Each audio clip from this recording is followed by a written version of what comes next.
बच्चों, अब हम पढ़ेंगे कर्मवीर कविता का पहला पद्यांश। देख कर बाधा विविध बहु विघ्न घबराते नहीं, रहे भरोसे भाग्य के दुख भोग पछताते नहीं। काम कितना ही कठिन हो किंतु उकताते नहीं, भीड़ में चंचल बने जो वीर दिखलाते नहीं। हो गए एक आन में उनके बुरे दिन भी भले, सब जगह सब काल में वे ही मिले फले फूले। पहले देखिए, जो कठिन शब्द हैं उनके अर्थ देखते हैं हम। बाधा, बाधा होता है रुकावटें, कठिनाइयाँ। बहु, बहु होता है बहुत ज़्यादा। विविध, अनेक प्रकार की। विघ्न, बाधाएं। उकताना, तंग आना या ऊबना। चंचल, अस्थिर।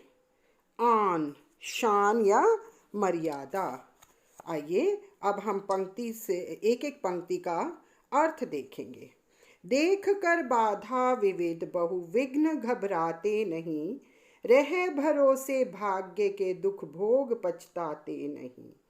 इसमें कवि कह रहे हैं, कर्मवीर व्यक्तियों की विशेषता का बखान करते हुए कह रहे हैं कि जो व्यक्ति अनेक प्रकार की बाधाओं और विघ्नों को देखकर नहीं घबराते और भाग्य के भरोसे पर भी अपने आप को नहीं छोड़ते, वे वीर व्यक्ति होते हैं। काम कितना ही कठिन हो किंतु उकताते नहीं, भीड़ में चंचल बने जो वीर दिखलाते नहीं।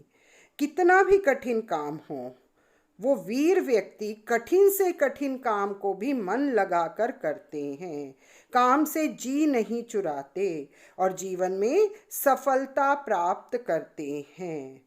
वे व्यक्ति धैर्यपूर्वक व्यवहार करते हैं, चंचलता प्रकट नहीं करते, अस्थिर नहीं होते। हो गए एक आन में उनके बुरे दिन भी भले, सब जगह सब काल में वे ही मिले फले फूले। वे शीघ्र ही अपने बुरे दिनों को भी अच्छे दिनों में बदलने में सफल होते हैं। ऐसे ही कर्मवीर व्यक्ति सब स्थानों पर संपन्न और खुशहाल मिलते हैं। सभी कालों में, कोई भी समय हो, हर समय ऐसे ही व्यक्तियों का बोलबाला रहता है।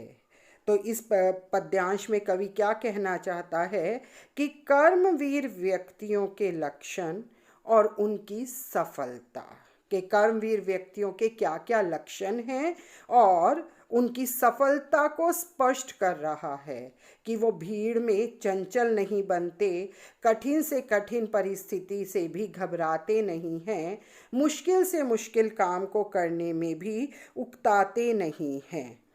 इसका भाव देखिए। अब इस पद्यांश का आशय या भाव क्या है। उपर्युक्त पद्यांश में कर्मवीरों की कर्मवीरता, कर्मठता की विशेषता को रेखांकित किया गया है। कर्मवीरों की जिंदगी उनके कर्म के वैभव पर आधारित होती है। इसे बखूबी अयोध्या सिंह उपाध्याय जी ने स्पष्ट करने का प्रयास किया है कि कर्मवीर व्यक्ति में क्या क्या गुण होते हैं और वे किस प्रकार बुरे दिनों को भी अच्छे दिनों में बदल देते हैं।